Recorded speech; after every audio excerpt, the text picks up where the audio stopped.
mga kababayan, nako. Oo, si Rapi Tulfo may binanggit mga kababayan na dalawa daw na babaliktad na senador. Nako, eto na.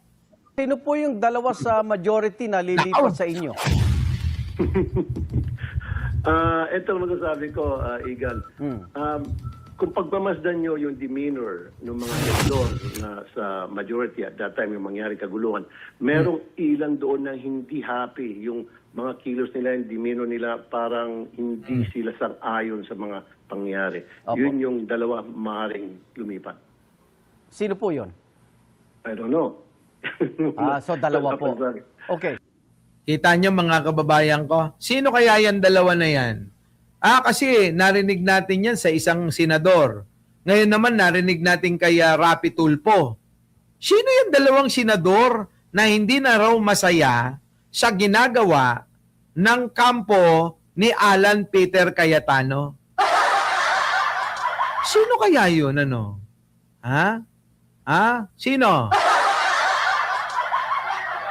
Kayo, mga kababayan, baka naman alam nyo kung sino, Paki-comment naman. Sino kaya? Hindi kaya si Chis Escudero? At saka si Bongo? Ano? Boss Mike, totoo ba na ang warrant? Ang warrant nino? Hindi kaya? Laka. Mga kababayan, galing na po kay, galing na po yan kay Rapi Tulfo na may dalawa daw. Ulitin natin. Senator Tulfo, sino po yung dalawa sa majority na lilipat sa inyo? Sino daw yung dalawa na senador na galing sa majority na lilipat sa minority? Sino kaya? Ang tanong ni Arnold Clavio. Kay Senator Rapi Tulfo. Ito ang masasabi ko, Igan. Kung pagmamasdan nyo yung demeanor ng mga senador na sa majority at that time yung mangyari kaguluhan, merong ilan doon na hindi happy. Yung mga kilos nila, yung demeanor nila, parang hindi sila sang-ayon sa mga pangyari. Kita nyo? So, sabi ko sa inyo marami dyan mga kababayan sa nasa majority, napipilitan na lang. Kaya ikaw, Alan Peter Cayetano, huwag mong tinatakot-takot na mga hudas, yung mga babaliktad. Kasi kahit man ako, yung kasama mo ay talagang iiwan kita. Oo, Alan Peter Cayetano, iiwan kita. Ayoko kayang magpasakop sa ganyang mga style. Yung bang sarili lang ang inuunawa at iniintindi, di ba? Ayan, mga kababayan. So, meaning ba ngayon, kung may session na ba ngayon o bukas, mga kababayan, mukhang magkakaroon na ng resulta yan. Di ba, mga kababayan? Magkakaroon ng magandang resulta. Kayo, ano masasabi nyo? Paki-comment na lang. So, muli, anong haba ng live natin? So, muli, mga kababayan, maraming salamat sa inyong pagsama. Kita-kita po tayo. Opo, mamayang gabi. Ano po? Muli, ako po ang inyong lingkod. Mike Cervera po lagi nagsasabing, mahalin natin ang ating kapwa, pagdasal po natin lagi ang ating bansa. Maraming salamat po sa inyong lahat.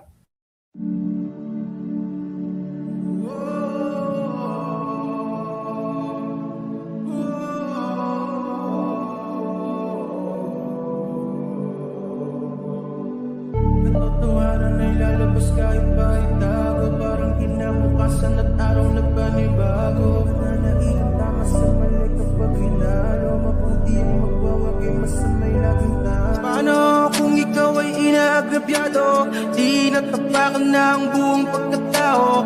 Mananahimik ka na lang ba't ilalaban? Huwag kang matakot, hayaan mong ika'y samahan ko. Ito na ang oras para lumaban, huwag kang umatras pag nasa kapwiran. Panatilihing bukas ang isipan, katotohanan ang ating sandigan. Sa kadiliman, huwag matatakot, pagkat liwanag ang siyang babalot sa ating bayang Pilipinas, sa ating bayang Pilipinas. Oh Pilipino, Magpapadaya ka ba kung kani-kanino? Papatulan mo pa din ba kahit amoy ang motibo na ikaw ay lililangin para makanakaw sila ng libo?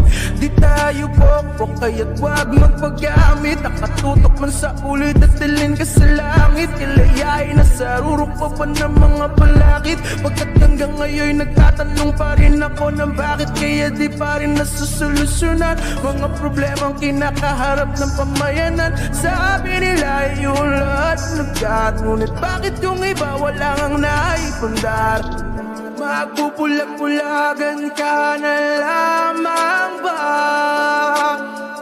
Magtutulog-tulugan, gumising ka. Ito na ang oras para lumaban. Huwag kang umatras pag nasa katwiran. Panatilihing bukas ang sipan, katotohanan ng ating sandigan.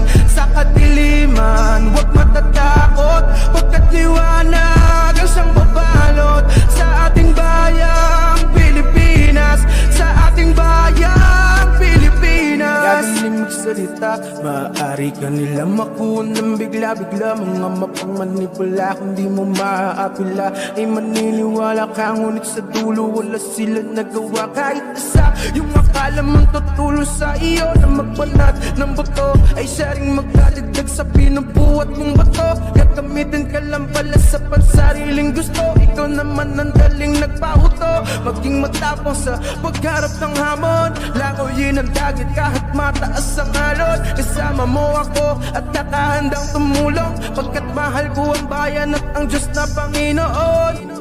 United Talino Warriors at Boss Mike Cervera, sa kanila ay natutunang maayos, kaya't kailanman di ako masisira. Ito na ang oras para lumaban. Huwag kang umatras pag nasa katwiran. Panatilihing bukas ang sipan, katotohanan ng ating sandigan. Sa kadiliman, huwag matatakot, pagkat liwanag ang siyang babalot sa ating bayang Pilipinas, sa ating bayang Pilipinas. Ito na ang oras para lumaban. Huwag kang umatras pag nasa katwiran. Panatilihing bukas ang sipan, katotohanan ng ating sandigan. Sa kadiliman,